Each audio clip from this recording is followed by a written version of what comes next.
Hello and welcome to the podcast. I'm coming to you today from my unfinished office, but I wanted to talk to you a little bit about fear because fear is something that we all have in our life. Sometimes we don't want to admit it. If you talk to someone, they're like, I'm not scared. What do you think? I'm scared of this? No, of course I'm not. Or sometimes people don't really want to admit that there is some kind of deep rooted fear that they are needing to overcome, needing to face. And I think we need to normalize that a little bit. I think that a lot of the anxiety that I see people face, especially when I'm working with clients, is rooted in us having some trouble facing our fear. And I talked last year about this time about standing in front of fear and facing it and the power that it gives us when we don't run from it all, but wonder what it is there for and the purpose, and then choose to not let it be a part of our steps moving forward in the same type of way. You can go back and listen to that. It was 2023, around this time in August. The time, though, now is for us to really be real with the fact that fear is going to attack from time to time. Sometimes it's going to move into an anxious place within us that just makes us want to be overcome completely. And I see that in the eyes of students that start a brand new school. If you have been somebody that started a brand new school, or you're helping somebody that's even starting a new grade, anything like that, you see this unbelievable sense of it's more than just fear. It's kind of like, I don't know what's going to happen. Everything within me wants to run from this situation. The fight or flight is turned on heavy when somebody does not know what's going to happen, does not think that it's going to end well, and absolutely has chosen within them to fight it. They want to fight whatever's going to happen on the other side of that, whether it is good or bad. It's bad in their book. And I think that sometimes we look at somebody that's going through something like that, or a student, and we're just like, oh my goodness, they've got to get over it, rather than stepping back and thinking about a time that we were in that same situation, because we all have been. Maybe some of us are better at hiding it, but we've all been gripped with fear.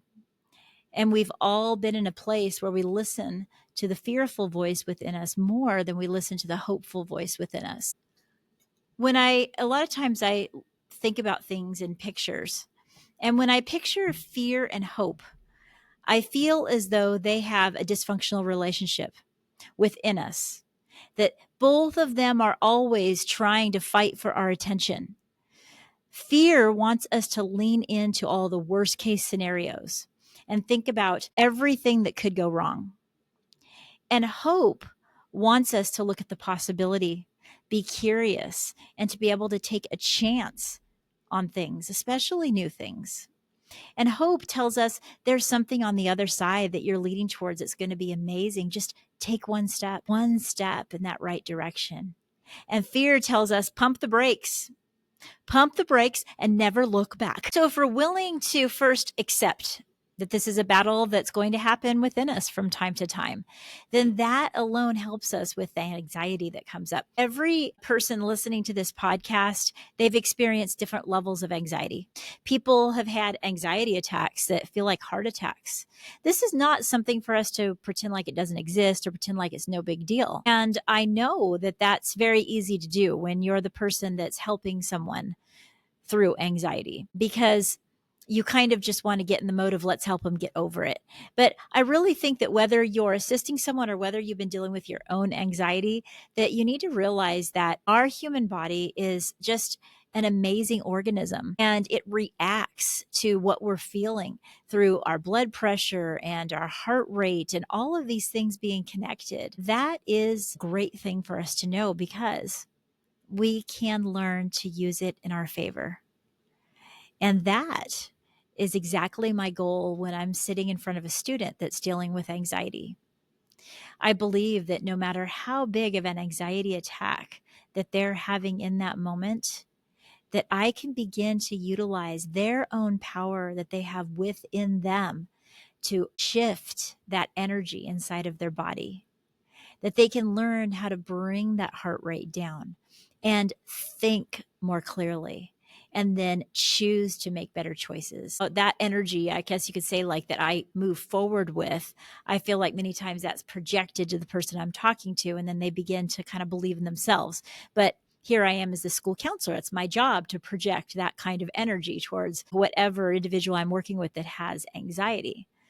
But honestly, you don't have to be a counselor or have that strong belief in the fact that people can overcome their anxious times that are rooted in fear to be able to still make it happen. You can be in a place where you're like, I've had such trauma and I'm dealing with so many memories of failure that I don't even know if I will succeed, if I even try to make things go well. I don't believe that they will. Even if you are all the way over on that side of the spectrum, I believe that you can take some simple steps to help fear quiet down within your mind. Lessen the fearful voice by raising up and listening to the hopeful voice. Forget if you believe that it's going to go well. I mean, of course, I'd like you to believe that, but for just a moment, set that aside. And what I'm going to ask you to do is just choose to listen to the most hopeful voice within you. Just choose to listen to that voice as often as possible and recognize when that voice of fear is threatening to overtake you. How might you do that? I do have some steps. The first step that I have, if you're dealing with something brand new, something that you don't know what's happening on the other side, or you're helping someone through that, or if just something has caused you such anxiety that it's made you frozen in your tracks, sometimes fear exists because we honestly aren't meant to move in that direction. Look at what is true. Write down the things that are truly, truly happening and what are honest moments of truth rather than things that are made up in our mind. The what ifs versus the things that actually are. And we can use our logical mind when we write down, we can then check and say, you know what? This is true that I've had a problem with this in the past. This is also true that I've taken provisions to change this. The fact that I've always had failure is actually not true. I've had some wins before. It takes time to really sort out those thoughts and don't let them overcome you. To say, is that thought true? Or is it just a fleeting moment of fear that isn't rooted in truth at all? Only you can answer that question, right? Only you can answer. Now, if someone is in a full blown panic attack, even if no one can notice it's inside their mind, let's say, I don't know, they're going into something that everyone would think is normal, let's say a coffee shop or something that they've never been to before. And then they hear a voice saying, everyone's going to stare at you. You're going to mess up on your order. What if what you want isn't even there? What a waste. What if you can't afford it? What if your card doesn't work when you buy it? What if someone straight up laughs at you? What if you trip? What if you break your leg, for goodness sake? That could happen, you know. You see where I'm going with this. Once we open up the door to one what if fear talk, that's not actually true. It opens the door for the next one and the next one. So the sooner we can take our thoughts captive and say, hold on, okay, that was a fear that wasn't rooted in actual truth. It's a what if. And then it gives us the opportunity to relook at things about the things that are true. And there are some cases where we say, you know what, this is a red light for me. I need to stop this and move in a different direction. But it's not stop this and do nothing, right? It's not stop this and, stay in bed for a month. No, it's I am meant to move in a different direction. That is okay. But in most cases, we feel a little bit of a fear when we're on the right path. So don't write that off too quickly. And sometimes the fear we feel is because we're doing exactly what we're supposed to. And it's a little bit scary. I've used the analogy before of walking out on a high dive. The first time you've ever walked out on a high dive, someone creeps up to the edge. Everything within them is like, no, this is so scary.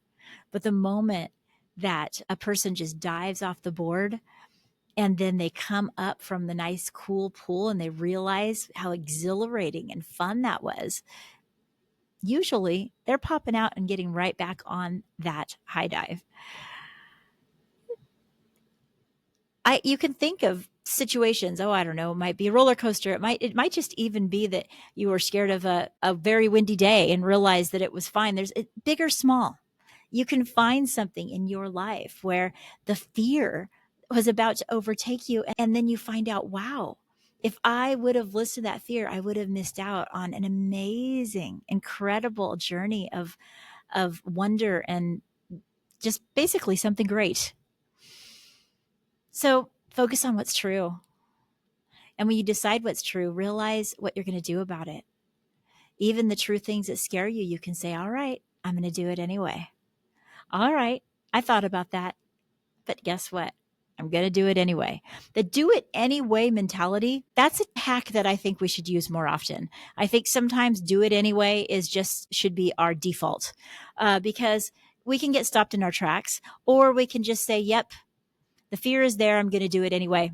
And off we go. It's many times where you can tell it's the beginning of the school year right now. And I've helped a lot of kids to be able to go to school anyway, even though they want to be at home with their parent. They want more summer break. They want to stay with their parent that they love. And our job here at the school is to help them do it anyway, because they're going to realize that they're going to make friends and that this environment is going to be something that they love, but they'll never do it until they take that step through the anxiety to the other side. It's what we need to do for ourselves. It's what we need to allow others to do. It's what we need to help people do by looking at what's real and then doing it anyway. So the other step that helps us get through things like this, and this is slightly a preparation thing. So if you're right in the moment, it can be difficult. But before you walk into something that's anxious, take time to visualize the whole experience with the best possible result.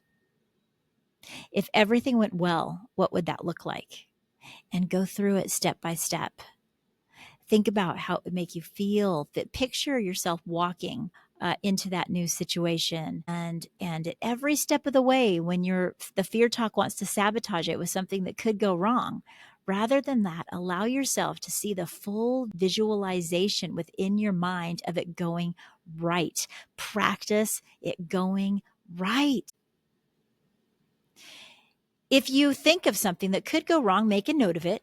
Because, if you're about to do a huge talk on stage, you want to be able to go over a part that might be a challenge for you. You don't want to be like, meh, probably it will go right. No, make a note of it, but continue with the visualization then of saying, I am picturing this is going right. Anybody that's been in tune with the latest brain research knows that our mind, although it's powerful, it doesn't know the difference between things that are real and things that we've imagined. And the way that we can use that in our favor is by visualizing the thing that we go through almost like we're practicing. This is a form of practice. This is a form of muscle memory, our mind muscle, practicing it going well. Because if we don't and we're sabotaged by that fear talk, we're practicing it going wrong. I mean, think about it. If it's not one, it's the other. If we're watching our child visualize these things, oh, this could go wrong and that could go wrong and that could go wrong, they're practicing it going wrong. Now, with my daughter, many times her saying what could go wrong is her just getting it out in the universe. She just wants to get it out of her body, out into the world, so she can begin to think about something else. I've never really been that way, but I've learned that from her that it actually works. Many times I'll be like, no, don't think like that, but she's just getting it out. So be mindful that sometimes people are doing that, but there's a fine line between doing that and then focusing on it and then begin to believe that that could actually happen. So visualize it going well. Every step, from the very first step that you walk into that new situation, whole time that you're involved with it, clear until you're back home or wherever you're going. That is the second tip. So 1, look at what's true. 2, visualize a plan that ends well. And then 3, never underestimate the power of breathing. It's like breathe and count to 10. And many people are like, oh, that doesn't even help me when I'm in the middle of a fearful attack. Don't underestimate it. Because scientifically, again, we need oxygen. We need the oxygen to flow through our blood and up into our brain to be able to think clearly. We need the oxygen to help our heart rate go down. If you don't have extra 5 minutes to literally sit and take deep breaths, one solid deep breath all the way in and all the way out. Many times I'll tell people, think breathing in, I do my best. Breathing out, let go of the rest. And just picture it leaving your body. And don't underestimate it. That quick, mindful moment, even if it's in the car, can do. I was helping a student who was saying, "Oh, my chest, it hurts, why?" And I told them, your chest will hurt when your heart is beating way faster than it needs to. And we're going to get some oxygen into that blood. We're going to help that heart rate go down. And we can do that even when we do something hard and difficult and new. We can do that. And it's exactly what we did. And the thing is that it works like magic, and kids and adults and all of us really, when we kind of like discover that a deep breath helped, we kind of don't want to admit it. We're like, no, that didn't help. That wasn't what helped. Don't underestimate the power of getting that oxygen into your body and taking a mindful moment and breathing. And then as we've walked through a situation, even if it didn't go well, my last tip is celebrate your wins. Those of you that are on Instagram, they may have seen that I posted a little note that I wrote to a student saying, "You did great this week." He knows what I mean by that, because his battle was much of what we were talking about, and he succeeded. And he did great this week. Doesn't matter if it all looked pretty. He walked forward and made progress. And so the last tip is celebrate. When you're able to put any of these into practice, when you do something new, even on a small scale, when you're able to succeed, even in a small little way, it was something that you didn't do before, take a minute to say, I did that. I could do hard things. Even if it didn't go perfectly, I'm going to celebrate that moment. Now, when things don't go perfectly, we circle back and we figure that out. We practice, whatever we need to do to be able to fine tune. I am not saying that we just celebrate and then throw everything else aside, but take that moment to celebrate, because you deserve it. You deserve to be able to honor the part of you that did something difficult. Even if it's that you walked up to the door of a new place and then turned around. You walked up to the door. Next time you're going to go further. Now, I realize that some of the things that you guys are facing that you need to do is way larger than the small scale stuff like walking into a new place.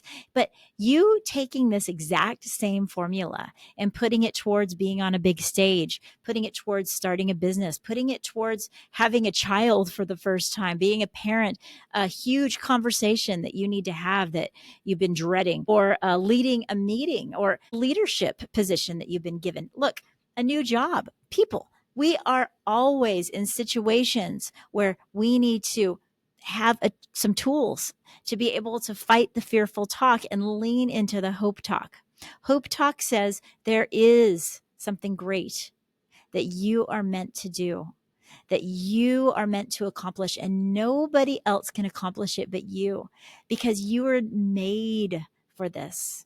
And there's no person that's exactly like you, and you're going to fill the spot that you need to fill with confidence when you walk forward, one step at a time, just doing the next right choice, then the next right choice. Don't worry about how every single thing is going to turn out, because it's okay that we don't know that. But what we can know is that hope tells us to take that step forward,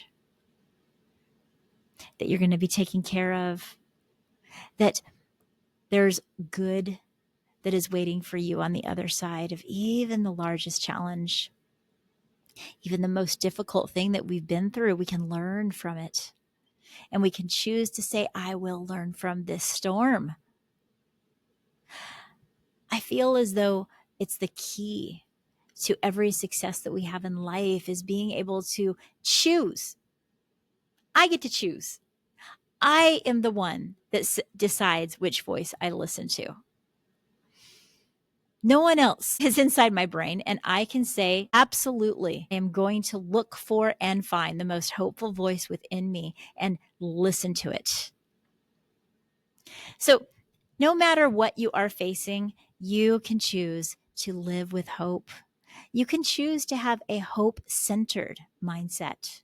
And really, that's a solution focused mindset because you're going to leave problem talk behind. And then you'll be able to really effortlessly lean into the solutions that are probably already there. You just haven't noticed it. It's just been hiding. And as soon as it's lifted up, it's like, oh, it was there all along.